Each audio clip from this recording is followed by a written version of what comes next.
Hello मेरे प्यारे शेरों, कैसे हो आप सभी? सभी अच्छे हो? मस्त हो क्या? सभी अच्छे होंगे, क्या होगा आप लोगों को, है ना? तो देखो, मैंने आपको जैसा बोला था बिल्कुल वैसा ही मैं आपके लिए कर रहा हूँ। हमारे अध्याय नंबर जो फर्स्ट है, पार्ट नंबर जो एक है आपका, रासायनिक अभिक्रिया और समीकरण वाला, उसकी मैंने 3 क्लासेस पूरी करवा दी है। और मैंने पूरी कोशिश की है मेरी कि उस 3 क्लास के अंदर मैं पूरा चैप्टर आपको कंप्लीट करवा दूं। और मैंने आपको ये बोला था कि जैसे आपकी इस चैप्टर की चौथी क्लास आएगी उसके अंदर आपके 2 टॉपिक बचे हैं वो कराऊंगा, और बुक के क्वेश्चन है वो मैं आपको कंप्लीट करवाने वाला हूँ। इसके बाद में कल जो, या फिर आज ही जो वीडियो अपलोड होगा, 5 से 10 मिनट का एक वीडियो अपलोड करूंगा। उसके अंदर जो भी इस चैप्टर के इंपोर्टेंट क्वेश्चन बनते हैं, जो पीछे आए हुए क्वेश्चन है, उसके बारे में डिस्कस करूंगा मैं, क्योंकि मेरे नोट्स बनाए हुए कल वो पीडीएफ में लेकर के आऊंगा। और प्रिंट आउट निकाल करके उसमें से आपको सारे क्वेश्चन आपको मैं रिटर्न करवा दूंगा, लिखवा दूंगा, तो आप लिख लेना, ठीक है? और मैं आपसे वादा करता हूं कि एक भी क्वेश्चन उनसे बाहर नहीं जाने वाला है। जिस प्रकार से 2025 की तैयारी दमदार हुई थी, जानदार हुई थी, उसी प्रकार से 2026 की तैयारी भी हम शानदार करेंगे, और हमारा रिजल्ट भी शानदार होगा। इसी उम्मीद के साथ में शुरू करते हैं आज का सेशन। और अपने दोस्तों के साथ शेयर जरूर कर देना बच्चों, अभी के अभी, और उनको जरूर जोड़ना है। जो भी 10वीं क्लास में है, आपके पड़ोसी रिश्तेदार जो भी हैं, उनको शेयर जरूर करना, ठीक है? ये आपकी जिम्मेदारी है, मेरी जिम्मेदारी है, वो मैं पूरी कर रहा हूँ। आपकी जिम्मेदारी ये है, आप लाइक शेयर कमेंट करना न भूले, अपने दोस्तों से शेयर जरूर करना है, क्योंकि जितना आप शेयर करोगे उतने मुझे सपोर्ट मिलेगा। और मैं सपोर्ट मुझे अगर मिलेगा तो मैं मोटिवेट रहूंगा, आपके लिए क्लासेस कंटिन्यू रख पाऊंगा। ठीक है, तो देखिए हमारा चैप्टर जो है उसके 3 क्लासेस कंप्लीट हो चुके हैं। आज हम पढ़ने वाले हैं, नोट्स के अंदर हमारे टॉपिक आज बचे हैं संसारण और विकृत गंधिता। पहले उसको हम समझेंगे, फिर जो अभ्यास प्रश्न है नोटबुक के आपके एनसीईआरटी पैटर्न के, वो सारे के सारे मैं बताने वाला हूँ, ठीक है? और किस प्रकार से क्वेश्चन बनते हैं आज मैं वो भी करवाने वाला हूँ। देखिए, शुरू करते हैं। आज हमारा जो लास्ट टॉपिक बचा है इस चैप्टर का, वो हम कंप्लीट करते हैं। घबराना नहीं है बच्चों, बिल्कुल भी शांति से आराम से पढ़ना है। जितना मैं बता रहा हूँ आपको बस उतना नोट कर लीजिए। और मैं चाहता हूँ कि आपका किसी भी चैप्टर में से कोई भी टॉपिक न छूटे, ठीक है? बाकी सारी जिम्मेदारी मेरे ऊपर छोड़ दीजिए, बस आपको एक ही काम करना है, जितना बता रहा हूँ उतना आपको अच्छे से लिखना है, और डेली उसका रिवीजन करना है। बस यही बेसिस आपको स्टार्टिंग से लगाना है, और अंत तक यही हमारी योजना रहेगी, ठीक है? तो देखो, शुरू करते हैं आज के हमारे सेशन को। आज के सेशन के हमारे 2 टॉपिक बचे हुए हैं। अपचयन के उपचयन के जो प्रभाव है उसके अंदर है, पहला हम पढ़ेंगे इसके अंदर संसारण। किसको पढ़ेंगे बच्चों? संसारण को पढ़ेंगे। और फिर हम दूसरा जो पढ़ेंगे वो पढ़ेंगे हम विकृत गंधिता। संसारण का, अब देखिए बच्चों, इसके अंदर दिखा रखा है कोरोजन। Corrosion, CORROSION, corrosion. अब संसारण क्या होता है पहले आपको लिखना है, फिर मैं समझाऊंगा आपको, ठीक है? तो ये लिखिए, जब धातु नमी या आर्द्रता के संपर्क में, आर्द्रता के संपर्क में आती है, संपर्क में आती है, तो ये धातु ऑक्सीजन के साथ मिलकर, ऑक्सीजन के साथ मिलकर, ऑक्सीजन के साथ मिलकर धातु ऑक्साइड्स,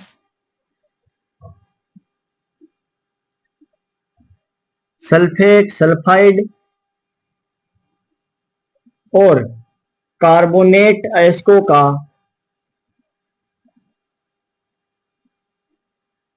अयस्कों का निर्माण करने लग जाते हैं, करने लग जाते हैं। और अभिक्रिया में तीव्रता के फलस्वरूप, अभिक्रिया में तीव्रता के फलस्वरूप लोहा क्षयित होना, या फिर आप धातु भी लिख सकते हो, धातु क्षयित होना प्रारंभ हो जाती है, प्रारंभ हो जाती है। ठीक है। अब देखिए बच्चों, यहां पर मैंने क्या बताया कि जब क्या होता है, धातु जो होती है वो क्या होती है, नमी या आर्द्रता जो होती है आपकी उसके संपर्क में आती है। अब धीरे धीरे जैसे संपर्क में आएगी तो क्या होगा, वो धातु अपने ऑक्साइड बनाएगी, सल्फाइड बनाएगी, या फिर कार्बोनेट ऐसे बनाना शुरू कर देगी। और जैसे जैसे ये ऐसे बनाएगी तो क्या होगा, उसकी जो क्रियाविधि है वो तीव्रता से होगी। और तीव्रता से होने के कारण क्या होगा, जो धातु होती है उसकी सतह जो होती है उस पर ऑक्साइड लगातार बढ़ने की वजह से क्या होता है, वो क्षयित होना शुरू हो जाती है, मतलब नुकसान उसका सतह का होने लगता है, मतलब उसकी जो चमक होती है वो नष्ट होने लग जाती है।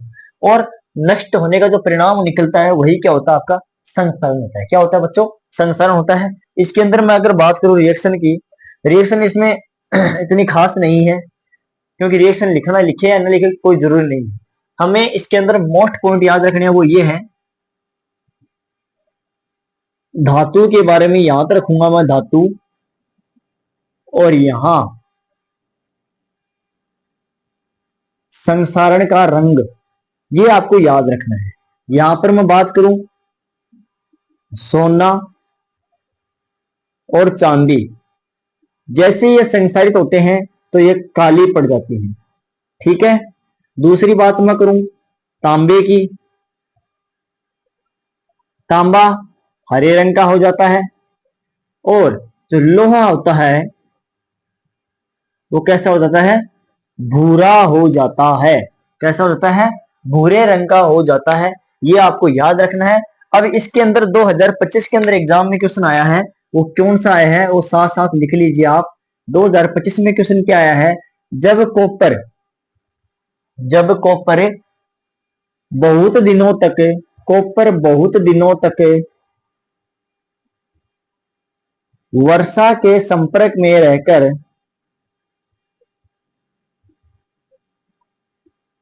अपनी चमक खो देता है,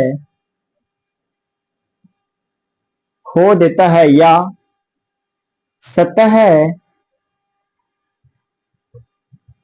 हरी हो जाती है,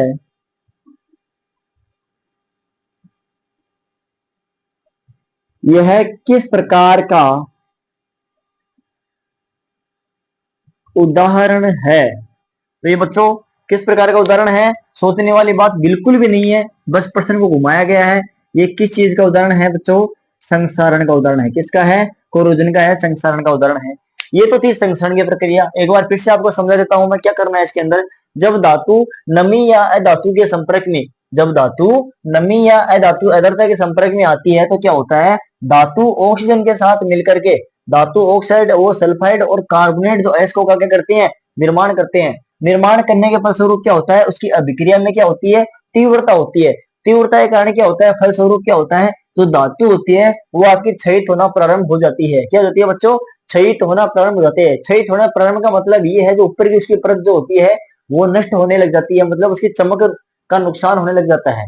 और चमक का नुकसान होना, उसकी सतह का नष्ट होना क्या कहलाता है बच्चों, संसरण कहलाता है। आप ऐसे भी समझ सकते हो कि लोहे पर लालिमा युक्त भूरे रंग की परत चढ़ने की प्रक्रिया क्या कहते हैं, संसारण कहते हैं। क्या कहते हैं, संसारण कहते हैं। और बात करीब अलग अलग धातुओं की, सोना चांदी बच्चों कैसी हो जाती है, काली हो जाती है। तांबा जो आपका होता है संसारण के फलस्वरूप हरे रंग का हो जाता है। और दूसरी बात मैं करूं लोहे की, तो लोहा कैसे हो जाता है बच्चों, लालिमा युक्त भूरे रंग का हो जाता है। अब मैं बात करूं किसकी, संसारण से बचने के उपाय, तो बच्चों संसारण से बचने के उपाय लिख लीजिए। और अगर आपको यह पूछे कि लोहे पर क्या लगता है बच्चों, जंग लगता है, तो जंग का सूत्र होता है, याद रखना, Fe2O3, Fe2O3 पॉइंट NH2O, ये आपका होता है जंग का सूत्र है। जो लालिमा युक्त भूरे रंग की परत जो होती है उसका सूत्र क्या होता है बच्चों, Fe2O3। मतलब जो Fe था, लोहा था, वो ऑक्सीजन के संपर्क में आ गया तो क्या हो गया, और जल के अणुओं के संपर्क में आ गया, मतलब आर्द्रता, आर्द्रता को कमी नहीं, आर्द्रता बहुत अधिक मात्रा है, मतलब N अणु है, तो क्या होगा, वो वस्तु संसारित होना शुरू हो जाएगी। और ये इन सभी का जो कॉमन रूप होता है, मिला जुला रूप जो होता है वो क्या कहलाता है, आपका जंग कहलाता है बच्चों। क्या कहलाता है बच्चों? जंग कहलाता है। वादा करता हूँ आपको आराम से पढ़ना है, एक ही चीज समझना है, कुछ भी आपको ऐसी चीज नहीं होगी जो आपको समझ में नहीं आने वाली है, क्योंकि हम एक एक चीज को एक एक तरीके से पढ़ेंगे, ध्यान से पढ़ेंगे, अच्छे से मैं समझाने की आपको कोशिश करूंगा। बस आपको कॉपी पेन साथ में लेना और लिखना है, ठीक है। अपने नोट्स ऐसे बनाने हैं आपको कि आप जिस जैसे अगली बार इसको याद करें तो आपको एक तुरंत आपको याद हो जाए। कोड वर्ड में आपको जो आपके नोट्स तैयार करने हैं, ठीक है। तो शुरू करता हूँ आगे इसके। अब बात करते हैं सर, हमने ये तो पढ़ लिया कि संसारण क्या होता है, संसारण की प्रक्रिया कैसे संभव होती है, कैसे संपन्न होती है, आखिरकार संसारण होता क्यों है। अब गुरुजी, क्या संसारण से बचने का उपाय भी है? कि हमने तो सिर्फ यही पढ़ा है कि धातु नष्ट होने लग जाती है। भाई सोना भी नष्ट हो जाएगा, चांदी भी नष्ट हो जाएगी, लोहा भी नष्ट हो जाएगा, तांबा भी नष्ट हो जाएगा। अगर ये चीजें नष्ट ही होती रहेंगी तो बचेगा क्या फिर? आगे क्या होगा? धातु की कमी आ जाएगी? नहीं बच्चों, ऐसा कुछ नहीं है। कोई चीज की समस्या है तो उसका समाधान भी निश्चित होता है। तो इसी समाधान को निश्चित करने के लिए हमने बताए गए हैं कि संसरण को कम करने के उपाय या फिर संसरण से बचने के जो उपाय होते हैं वो कौन से हैं, वो लिख लीजिए बच्चों। आपने लिख लिया होगा शायद ये तो। अब देखिए, अब हम पढ़ेंगे संसरण से बचने के उपाय। क्या पढ़ेंगे बच्चों? संसरण से बचने के उपाय। लिख लो यहाँ पर, संसरण से बचने के उपाय। पहला चीज,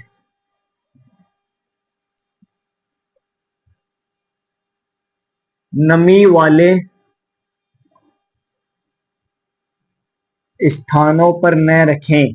नमी वाले स्थानों पर न रखें। दूसरा उपाय, सतह पर पेंट करके, सतह पर पेंट करके। तीसरा उपाय, यसद लेपन, यसद लेपन या फिर जस्तीकरण। जस्तीकरण क्या होता है वो आगे समझाऊंगा आपको मैं। चौथा उपाय, ग्रीस या ऑयल लगाकर, ग्रीस या ऑयल लगाकर। अब बच्चों, ये है संसरण से बचने के उपाय कि आपको क्या करना है, जो धातुएं होती हैं उनको लोहे के मतलब नमी वाले क्षेत्र में नहीं रखना है। एक बार थोड़ा सा वेट कीजिए, मैं उसका पानी पी लेता हूँ।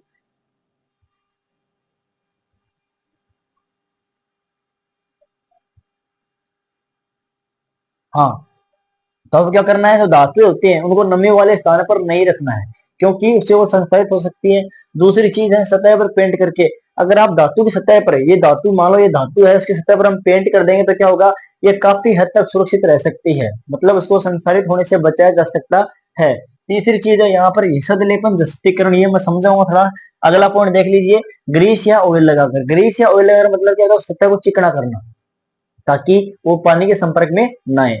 अब है इसके अंदर टॉपिक जो है वो आपका है, इसके अंदर मैंने बताया आपको यसद लेपन, यसद लेपन या फिर मैंने आपको बोला जस्तीकरण। क्या बोला बच्चों? जस्तीकरण। अब इसके अंदर क्या होता है, इसमें लिख लीजिए, धातु को संसारित होने से बचाने के लिए, धातु को संसारित होने से बचाने के लिए उसके ऊपर जिंक की परत चढ़ा दी जाती है। परत चढ़ाने की प्रक्रिया को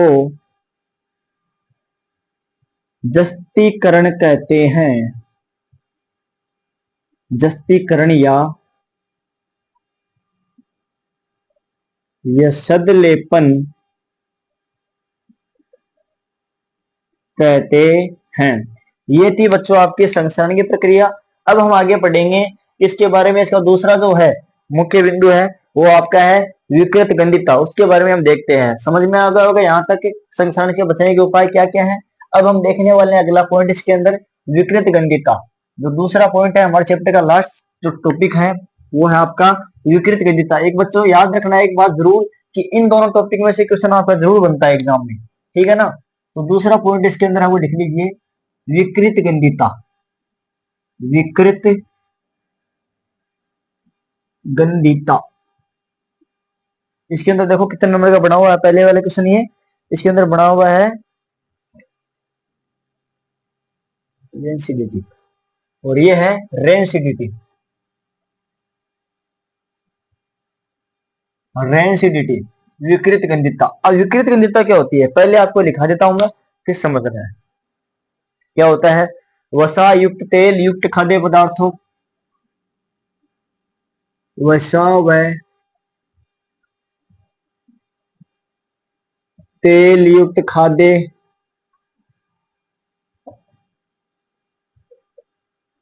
पदार्थ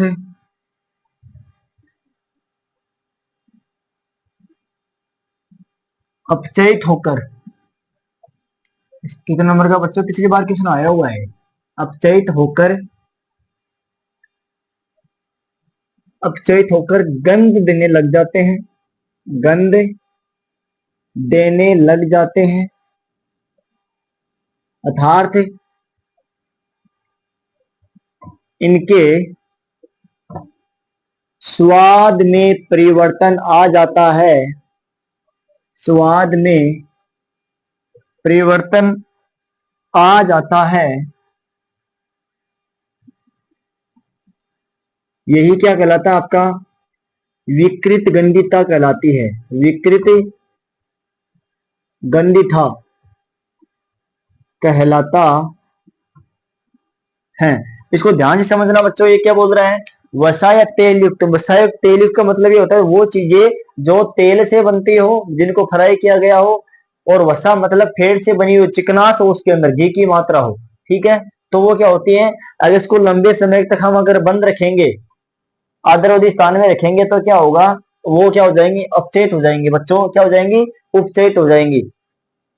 और उपचयित होने की वजह से, उपचयित होने की वजह से क्या होगा, उसके अंदर ऑक्सीजन की क्या हो जाएगी बच्चों, कमी हो जाएगी। जिससे क्या होता है, उनकी जो गंध होती है और जो स्वाद होता है, उसमें क्या आने लग जाता है, तो परिवर्तन आने लग जाता है, मतलब उनका स्वाद बदल जाता है और उसकी गंध भी अलग तरीके की, अजीब तरीके से होने लग जाती है। अब हमें क्या करना है, और जो ये गुण होता है आपका बच्चों, यही क्या कहलाता है, विकृत गंधिता कहलाता है। क्या कहलाता है, विकृत गंधिता कहलाता है, ठीक है। रेडिसिटी, रेंसिडिटी कहलाता है। अब बात करते हैं इसकी कि सर ये तो सही है, विकृत गंधिता हो गया, अब इसका कोई बचने का उपाय, वैसा ही सेम इसके अंदर होगा, बचने के उपाय, बचने के या फिर बचाने के उपाय। इसमें क्या करते हैं, पहला उपाय रेफ्रिजरेटर,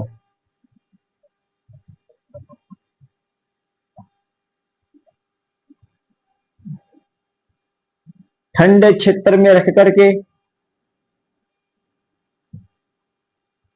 कर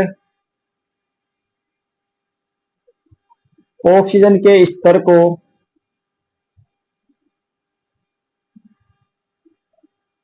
नियमित बनाए रखकर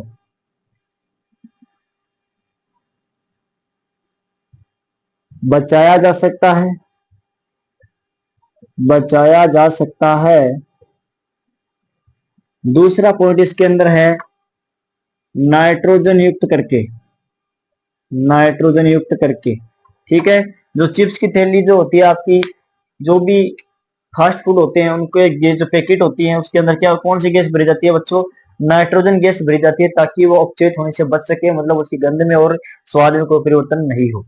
ये हो गया आपका विकृत गंधिता। विकृत मतलब अलग प्रकार की, गंध मतलब गंध आने लग जाती है, उसको बोलते हैं विकृत गंधिता, ठीक है। ये आपका हो जाएगा। इसके अंदर आगे हम पढ़ेंगे, अब जो अभ्यास क्वेश्चन बनने वाले हैं वो हम पढ़ेंगे, इंपोर्टेंट क्वेश्चन है सारे के सारे, जो भी अभ्यास क्वेश्चन आपके इस चैप्टर के हैं। और आज हमारे चैप्टर कंप्लीट हो जाएगा, कल मैं छोटी सी एक वीडियो डालूंगा, उसके अंदर इस चैप्टर के सारे प्रीवियस क्वेश्चन और जो भी इंपोर्टेंट क्वेश्चन है वो डालूंगा, प्रिंट आउट निकलवा के लाऊंगा, मैं उनसे आपको सारे क्वेश्चन करवाने वाला हूँ। अब आप करेंगे इस चैप्टर के अभ्यास क्वेश्चन। अभ्यास क्वेश्चन बच्चों कुछ मैं करवाऊंगा, कुछ आपको लिखने हैं और होमवर्क के रूप में आपको ये करके लाने हैं, जिसमें आप नोट्स बना रहे हो। प्रश्न नंबर 1। अब देखो बच्चों, इसके अंदर अभ्यास प्रश्न कौन से हैं, वो है आपका, मैं लिखा देता हूं, लिख लेना आप।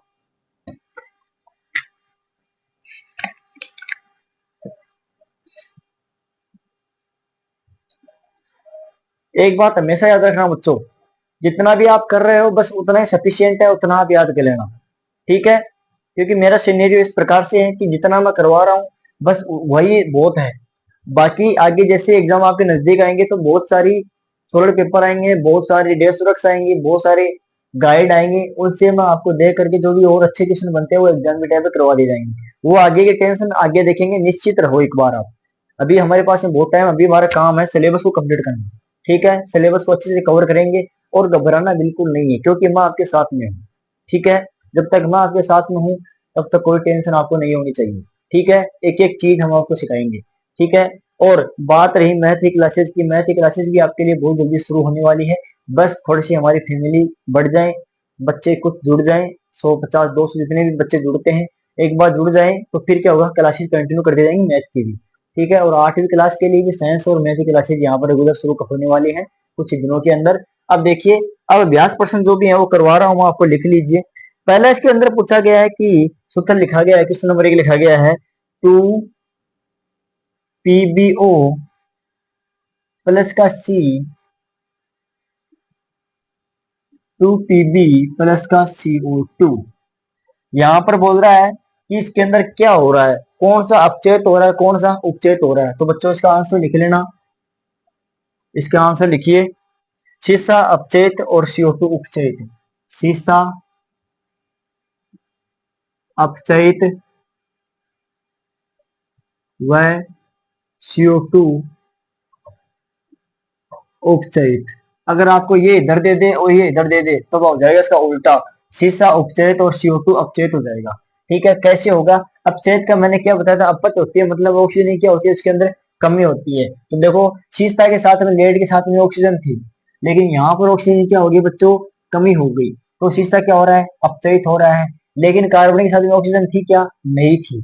लेकिन यहाँ पर देखो, ऑक्सीजन कितने परमाणु जुड़ गए, 2 परमाणु। तो यहाँ पर क्या हो रहा है, उपचय मतलब उपचार के लिए हम ऑक्सीजन की वृद्धि करनी पड़ती है। तो यहाँ पर ऑक्सीजन क्या होगी बच्चों, वृद्धि हो गई। तो यहाँ पर ये हो रहा है अपचयित, उपचयित हो रहा है। ठीक है, याद हो गया। दूसरा प्रश्न इसके अंदर है वो है आपका Fe2O3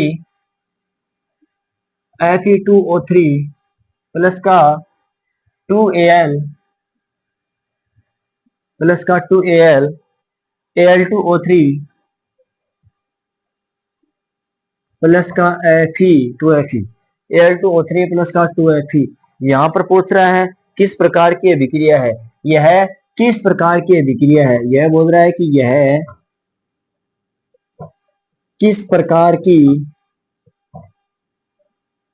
अभिक्रिया है। तो यहाँ पर देखिए बच्चों, इसके अंदर आपको समझना है Fe2O3 की रिएक्शन किसके साथ करवा रहे हैं बच्चों, एल्यूमिनियम के साथ में करवा रहे हैं। किसके साथ में, एल्यूमिनियम के साथ में। तो यहाँ पर देखिए, जो एल्यूमिनियम है वो तो चला जाएगा किसके साथ में, ऑक्सीजन के साथ में, और फिर आपका अकेला रह जाएगा। तो यहाँ पर क्या हो रहा है बच्चों, एक परमाणु से दूसरे परमाणु का विस्थापन किया जा रहा है। मतलब जो अधिक क्रियाशील तो होता है वो कम क्रियाशील तो कर रहा है, विस्थापित कर रहा है। और जो ऐसी जो रिएक्शन होती है वो कौन सी अभिक्रिया कहलाती है, विस्थापन अभिक्रिया कहलाती है। कौन सी, विस्थापन अभिक्रिया। तो इसका उत्तर क्या हो जाएगा बच्चों, विस्थापन अभिक्रिया मतलब डिस्प्लेसमेंट रिएक्शन, विस्थापन अभिक्रिया।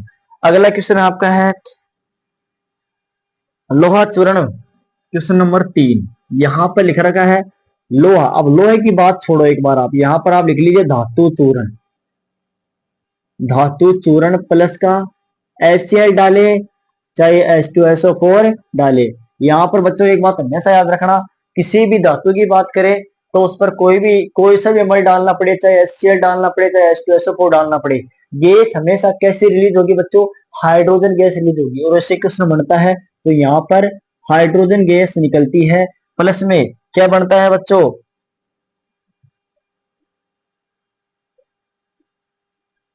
और इसके क्लोराइड बन जाते हैं। जो भी आपके हैं इसके क्लोराइड बन जाते हैं और सल्फेट आयन बाहर निकल जाते हैं। ठीक है, अब देखिए क्वेश्चन नंबर 4 जो आपका है वो है संतुलित रासायनिक समीकरण क्या है, यह क्यों आवश्यक है। संतुलित रासायनिक समीकरण क्या है, लिख लीजिए, संतुलित रासायनिक समीकरण क्या है, यह क्यों आवश्यक है।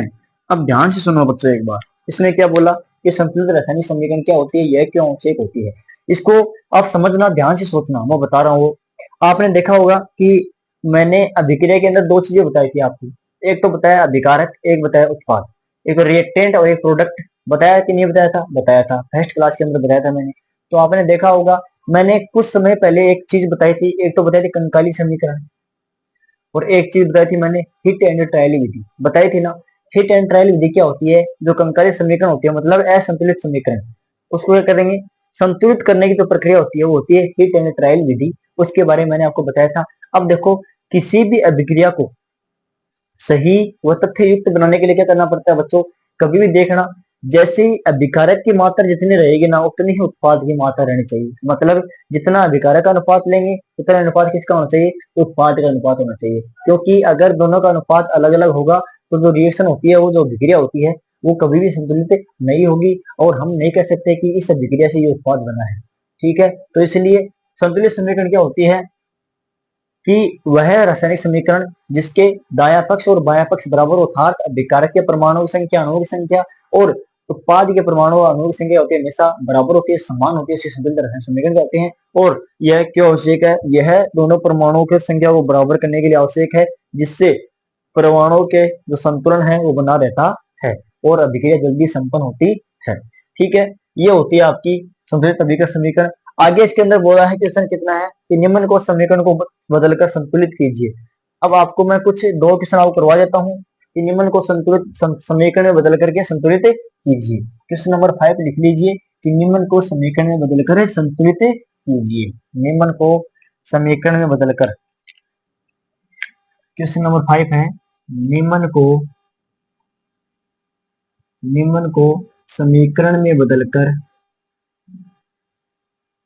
निम्न को समीकरण में बदलकर संतुलित कीजिए, संतुलित कीजिए। निम्न को संतुलित समीकरण में बदलकर संतुलित कीजिए। अब पहला लिख लीजिए आप। पहला इसके अंदर लिख रखा है nitrogen plus hydrogen, nitrogen plus hydrogen, hydrogen बराबर में क्या बन रहा है? यहाँ पर अमोनिया बन रहा है। क्या बन रहा है? अमोनिया। अब नाइट्रोजन स्तर क्या होता है बच्चों? N2 प्लस हाइड्रोजन क्या होता है? H2। तो यहाँ पर क्या बनेगा? अमोनिया। अमोनिया क्या होती है? NH3। अब सोच के देखो, यहाँ पर नाइट्रोजन 2 है और यहाँ पर नाइट्रोजन कितना है? 1 है। तो यहाँ मैं 2 से गुणा करूंगा तो 2NH3 हो जाएगा। लेकिन यहाँ पर हाइड्रोजन 2 है और यहाँ पर कितने हो जाएंगे बच्चों? 6 हो जाएंगे ना। तो यहाँ पर हाइड्रोजन भी कितने आ जाएंगे? 3H2 आ जाएंगे। कितने आ जाएंगे? 3H2। ये थी समीकरण, संतुलित समीकरण भी हो गई और रासायनिक समीकरण देख दिया। सेकंड पॉइंट है इसका, सेकंड पॉइंट है इसका, लिख लीजिए 2K प्लस का H2O,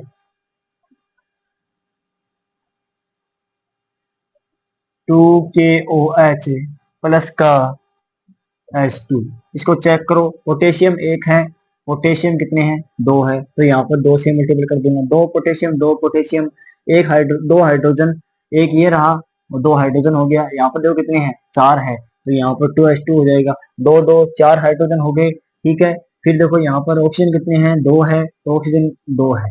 ठीक है, संतुलित समीकरण हो गया बच्चों। आगे जो क्वेश्चन है आपके इसके चैप्टर के, वो है निम्न रासायनिक समीकरण को संतुलित कीजिए। अब आपको समीकरण दे रहा हूं मैं, इसको संतुलित करना है। 3 समीकरण मैं आपको करवा रहा हूँ, 3 मैं दे रहा हूँ आपको, 3 में से 2 आपको करवा देता हूँ और बाकी आप खुद करेंगे, क्योंकि होमवर्क करना भी जरूरी है बच्चों। प्रश्न नंबर 6 लिखिए, निम्न रासायनिक समीकरणों को संतुलित कीजिए। तो यहाँ पर लिखिए क्वेश्चन नंबर 6, संतुलित कीजिए, समीकरणों को संतुलित कीजिए, समीकरणों को संतुलित कीजिए। लिखिए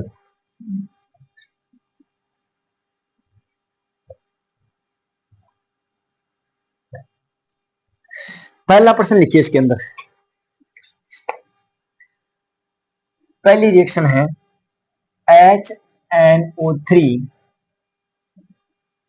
प्लस CaOH2 बराबर में क्या बनेगा?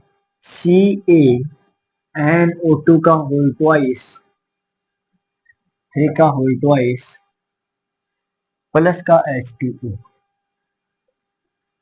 तो सेकेंड इक्वेशन जो आपकी है वो आपकी है इसके अंदर NaOH प्लस का H2SO4 बराबर Na2SO4 प्लस का H2O।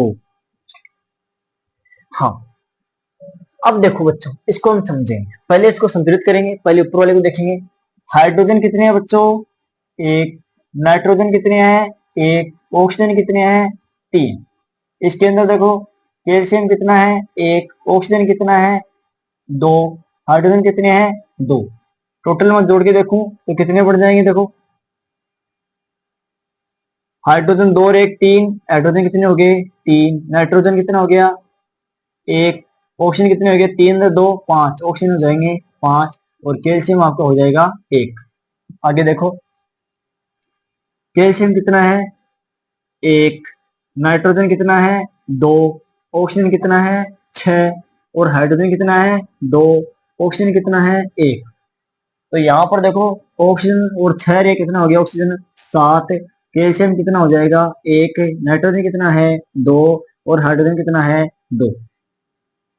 ठीक है, यहाँ पर देखो, अब हाइड्रोजन तीन, यहाँ पर हाइड्रोजन कितने हैं? दो।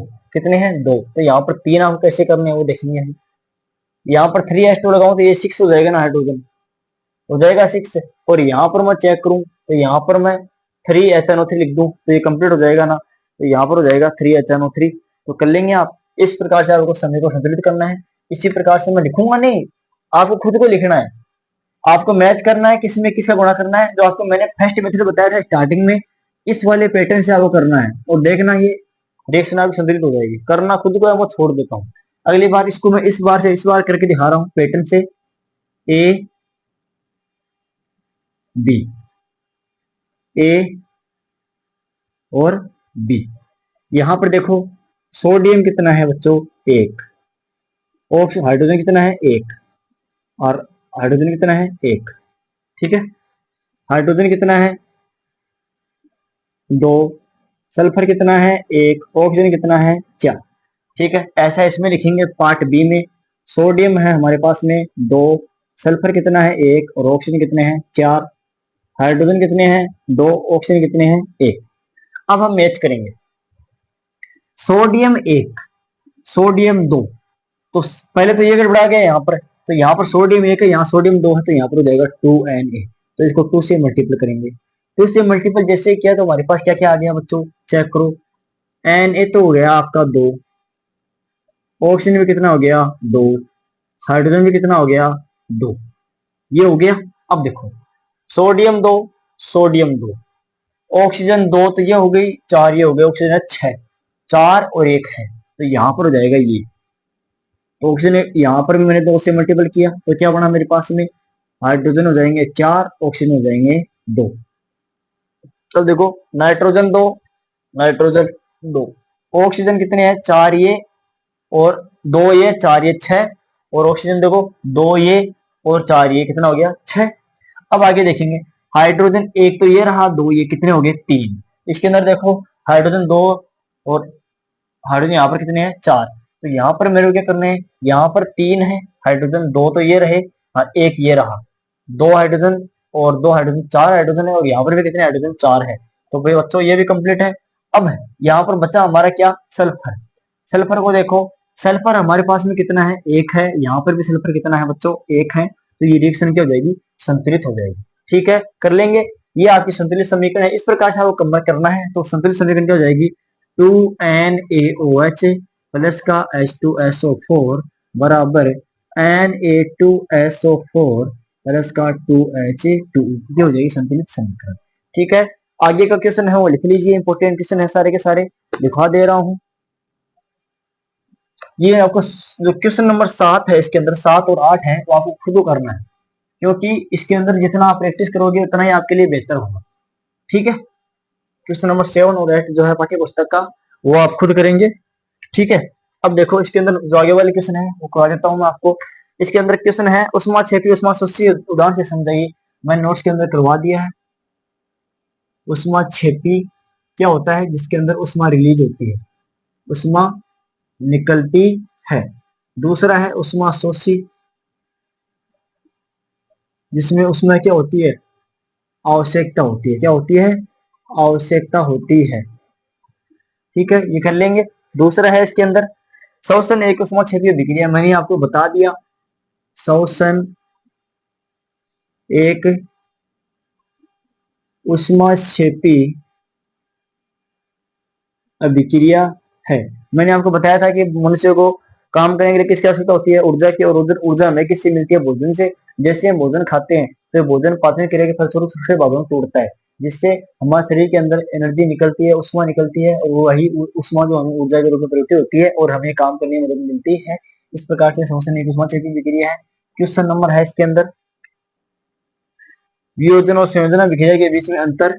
वियोजन व संयोजन अभिक्रिया में अंतर। उदाहरण, अंतर व उदाहरण कर लेंगे, आपको मैंने करवा दिया नोट्स के अंदर। फिर है इसके अंदर विस्थापन व द्वि विस्थापन में अंतर। विस्थापन व द्वि विस्थापन में अंतर। और लास्ट क्वेश्चन मैंने आपको बताया था इसके अंदर है अवक्षेपण। जैसे आप क्या समझते हैं, उदाहरण देकर समझाइए। अवक्षेपण अभिक्रिया। और एक है इसके अंदर संसारण व विकृत गंधिता को समझाइए। संसारण व विकृत गंधिता को समझाइए। ये थे इस चैप्टर के सारे क्वेश्चन जो नोटबुक के अंदर आपके हैं, टेक्स्ट बुक्स के अंदर आपके हैं। ये आपको करने हैं। नोट्स के अंदर मैंने सारा का सारा लिखवा दिया आपको, बस आपको ये याद करना है, इनको लिख लेना है, इसके आंसर लिखने हैं, अच्छे से लिखने हैं छोटे तरीके से, और फिर इनको तैयार करना है। परिभाषाएं मैंने लिखा दी है, उसके अकॉर्डिंग से वहां से आपको आंसर निकाल के लिखने हैं। ठीक है, सभी के उदाहरण दिए हुए, सभी के एक एक मैंने करवा रखी है। तो आई होप सारा का सारा आपने कंप्लीट कर लिया, और आज हमारा चैप्टर नंबर 8 है वो कंप्लीट होता है। और कल हम शुरू करेंगे अब अध्याय नंबर 2 आपका अमल और छार वाला। और उससे पहले मेरी यही कोशिश रहेगी कि जो फर्स्ट चैप्टर है उसके के सारे पीवाई के क्वेश्चन और एग्जाम से बनने वाले क्वेश्चन वो आपके लिए मैं कल लेकर के आऊं, और प्रिंटेड नोट्स में लेके आऊंगा कल उसके लिए। और उससे आपको बताऊंगा कि कौन से क्वेश्चन बेस्ट है और कौन से क्वेश्चन आपको अच्छी तैयारी करनी चाहिए अगले साल के लिए, कौन से क्वेश्चन बेस्ट है। ठीक है, और इसी जोन के साथ में आई होप वीडियो आप सभी को अच्छा लगा होगा। वीडियो कैसा लगा कमेंट में जरूर बताना।